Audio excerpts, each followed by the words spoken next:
Eto na mga lods. Try natin tong galing Kapis. Wow! Ang bango.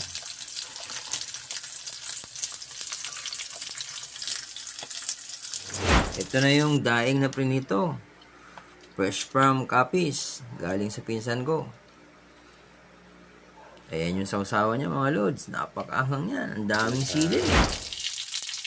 Lechon manok. Prinito natin ngayong umaga. Para may ulam tayo sa almusal.